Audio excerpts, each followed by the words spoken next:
Hello everyone, so today we're celebrating some milestones on this channel, and I have a pretty exciting unboxing for you guys. Interested to see what it is? Stay tuned.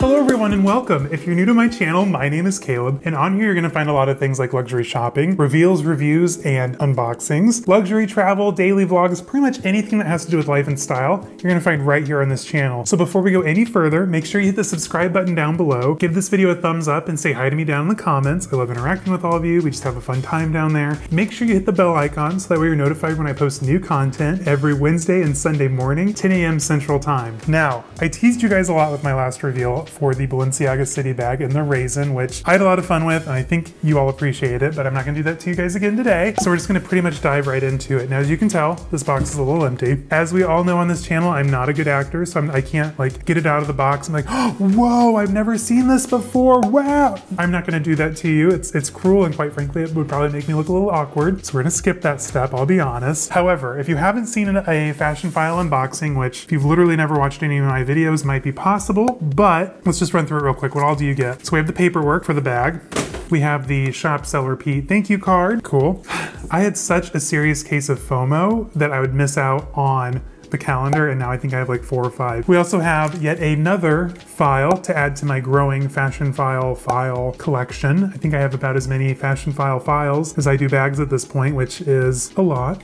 That's what you get in a box. Let's preface this video with what we're celebrating. So for those of you who've been following me for a while, then we all know that, you know, I'm coming up on my 1-year anniversary, which I think is March 27th. I also recently surpassed 1,000 subscribers. I think at the time of filming this, I'm right on the verge of 1130. So thank you to everyone who's decided to take the time to subscribe and, you know, invest their time to watch my content. I truly never thought that that would happen. So for those of my fellow content creators, just the fact that, you know, deciding to make a YouTube and then sticking with it and then sticking with it for a full year. It's a lot of work. I don't know if I could do it without Zane, and it's just super exciting that we've made it this far, especially considering how cringy some of my original videos were. I'm not gonna call any attention to them because they are very cringe for several reasons. I wasn't quite in my groove yet. I had my COVID quarantine hair. It was a hot mess of a time, and I thought, hey, this is a great time to start a YouTube. My decision making is not always the most thought out. So before we dive into the unboxing, I just want to call attention to my vintage Dior robe.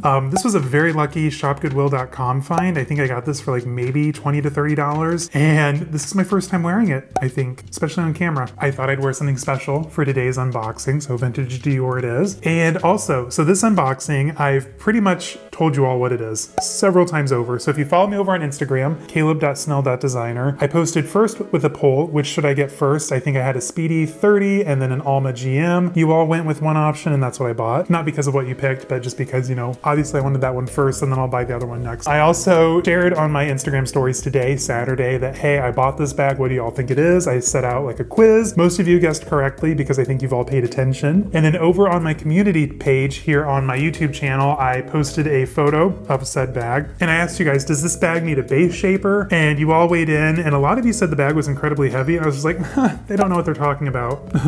We'll get to that here in a minute. So I've pretty much told you all what it is, and let's just dive in. It is what it is. So this is a multicolor bag, and I'm not going to bore you all with the facts. Takashi Murakami 2003, I think is when it came out, 33 colors. It's discontinued, was supposed to be a limited run, became an actual full-on line for well over a decade. We all know the facts. If you've ever looked into a multicolor unboxing or review, you've heard it all 1,000 times. So I'm not going to tell it to you guys again. I mean, if you want me to, I can, but I don't want to bore you. So I've literally wanted this bag for, let's see, 2003. It was 15 years ago. You said 2003. Yeah. That's not 15 years ago. That's almost 20. So 2000, I've just been corrected. 2003 was 19 years ago. I'm really good at math. Now, I was in high school, of course, in 2003 and didn't have my own fun money at the time. And then by the time I was able to buy it, men's fashion hadn't quite evolved to where it is now. You had to carry like these, and fellow men or fellas, you know, just sound off in the comments if you also experienced this, but if you wanted to carry a bag, it literally had to be like carry-on size or almost a suitcase size, or the dreaded messenger bag, the dreaded flap messenger bag. Yes, I had one or two. Did I love them? No, not really.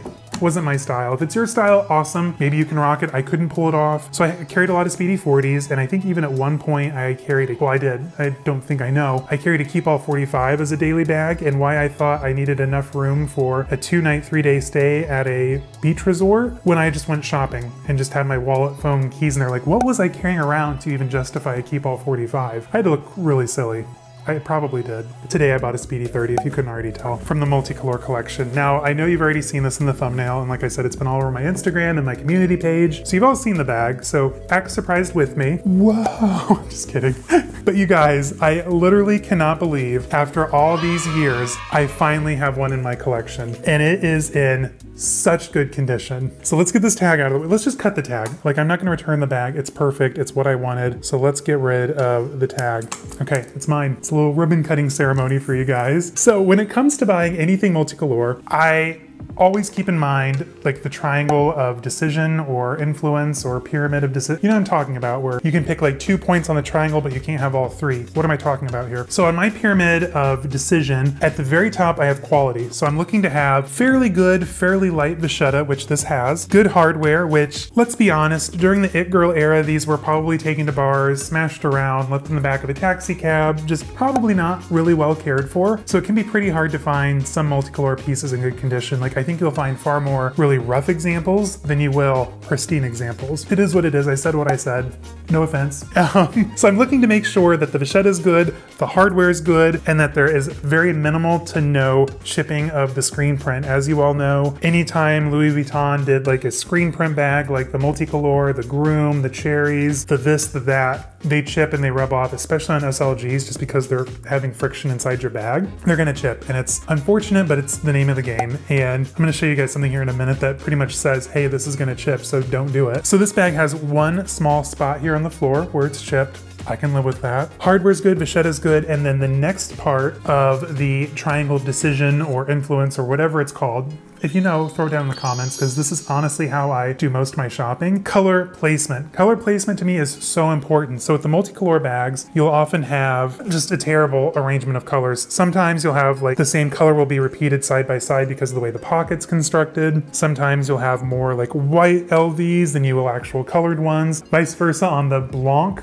canvas, you could have a black LV, and quite frankly, I don't like just having the plain white or black LVs, but we'll get to that here in a minute. So I especially want to make sure that I don't really have too many repeats on the front. And with the newer bags, the way they did the front pocket, instead of doing the LVs, they just did the circles here in the center. I also don't really care for that, which showed up on the Speedy 40 because that I think was introduced later in the line. Aside from the exorbitant price, because they're really hard to find, that's part of the reason why I'm not like trigger happy and trying to like really find one, just because it just looks like 2 eyes staring at the front. Like here's the mouth, the nose, and then here's just 2 creepy eyes staring at you, at least in my mind. And then cost. Cost is probably the most important part on this triangle. As you can tell, I think I hit all 3, which is amazing. Bullseye. I mean, good vachetta, good hardware. Yes, there are some scuffs on the corners, but I think no matter what condition the bag is in, that's just going to be par for the course. Louis Vuitton doesn't necessarily always use the highest quality of materials, as we all know, and I think that overall, the bag is quite hefty, and I could shine these up a little bit more, but it's just the name of the game. It's hardware, you're throwing it down on tables, marble, whatever. It's gonna happen. It's gonna get scuffed, it's gonna get scratched, especially with these big corner pieces. I was able to find good vachetta, very minimal, next to no chipping, which I just noticed that a minute ago. Good hardware, good color placement. The cost wasn't too bad. I think overall it was like $1,600. I've noticed that even since I purchased this, I actually put it on reserve like way back in early February, that the costs are going up. Like even on like Rebag, these are like going for as much as like 3,000 plus, which is almost more than what the bag cost when it was discoed. Was it 2014, 2015? This bag was, when it was last on, available through Louis Vuitton, was priced at $3,150. So paying $16 for the condition that it's in, mine is an 07, I'm pretty happy, not gonna lie. Part of the color placement that was really important for me was to match my Maryland. So let me grab that real quick. So with my multicolor Maryland, which is also in the noir, I have the fuchsia, chartreuse, and the white LV. I know, white. Ugh, not my favorite. So I wanted my Speedy 30 to match. So I'm super excited. I got the fuchsia, the chartreuse, and the white on the front. So I pretty much have a perfect pair. Not gonna lie, I'm super jazzed about that. And pink and green are some of my favorite colors, so the fact that I got a pink and green one is pretty cool. As you know, some of these you can find with the more cool colors with like the sky blue, the navy, and the purple on the front, but I really wanted kind of the jazzy, more in-your-face, flashy pink and green combo. But I do have a lot of the purples and a few blues on the bottom, I guess. Super jazz. And I just realized this a few days ago. I was looking at photos on Fashionphile's website of the bag. Did you guys realize that the tab on the ends of the Speedies and Keepalls is just a petal from one of the floors? Did I just break the Louis Vuitton code? Mind blown. I have been collecting Speedies and Keepalls like the entire time I've been collecting bags, and I cannot believe that I've never made that association in my mind. That just is crazy to me. I don't know, whatever. So with this bag, you of course get the front pocket, which back in the day you could have slipped your Motorola Razr into pretty easily. Now I think it's kind of pointless, so I might just like maybe slip some cardstock down in there just to kind of help keep it shape. It's not really going to be much of a usable pocket by any means. You of course get the keys, which will then, you know, do the S-lock here on the side on the end. That's how you get in and out of the bag. The front does have an S-lock closure, but again, it's not locked. So, I mean, why do you even need to lock it anyway? It's like, someone's just gonna steal the whole bag, not what's inside, right? I don't know. So let's take the stuffing out and take a look at what's on the inside. All right, you guys, so it is time to look at the Speedy 30 up close, and I couldn't be happier. This bag is absolutely stunning. The vachetta is nearly perfect, but I do want to point out it does have a couple of spots here, as you can tell here on the little tab here above the lock. But really, I mean, that's the worst spot, quite honestly. The handles are light. They don't have that darkening up at the top.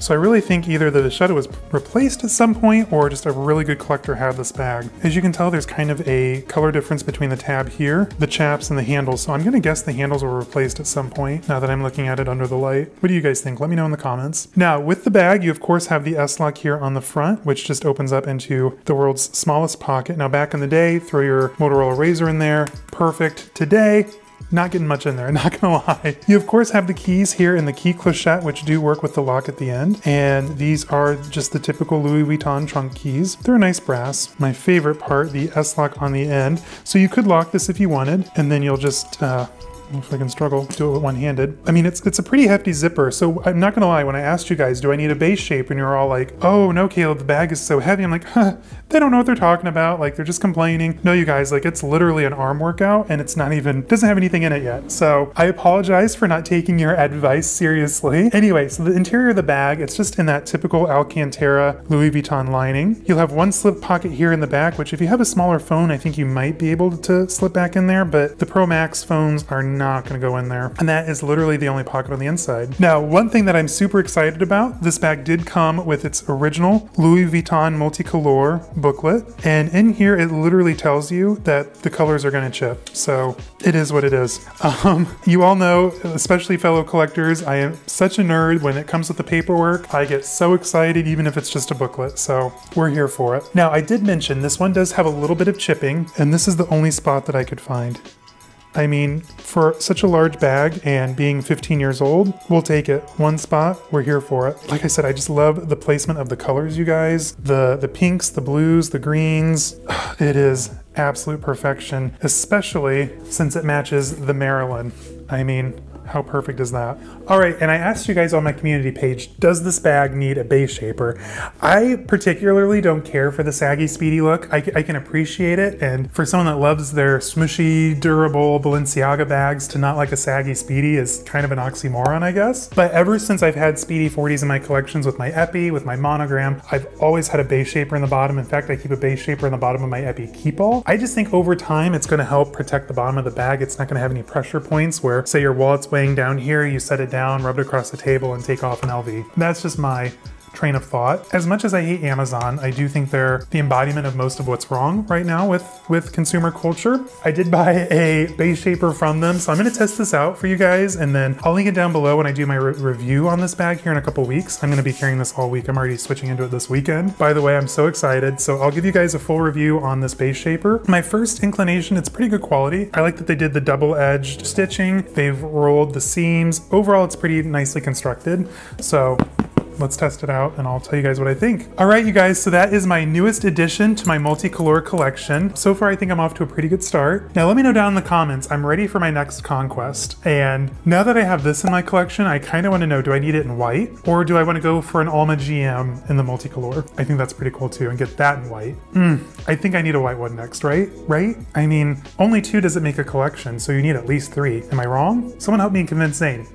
Pop off in the comments, let me know. All right, you guys, thank you so much again for hitting 1,000 followers, for enjoying my first year here on YouTube, and for listening to me ramble today. Again, I am so jazzed that I have this in my collection after almost 20 years of wanting one. It's checked off all the boxes. It's amazing, it's gorgeous, it's fun, it's in your face, it's flashy, it's everything LV at the turn of the century was, and I am here for it. So thank you guys so much, and I will see you all on Wednesday. I think we're going to take a look at the new spring collection for Fendi. They have a lot of really fun new variations on their bags, and they recently did kind of a collab with Antonio Lopez, even though he's long passed, but he is one of my favorite illustrators, fashion illustrators, and I think it's so cool that they did kind of a 70s inspired collection with his work, so I really want to dive into that. We're going to be looking at all that on Wednesday. So until then, thank you all so much again for 1,000. Thank you for sticking with me, and until next time, stay safe, and I'll see you on Wednesday. All right, you guys, bye-bye.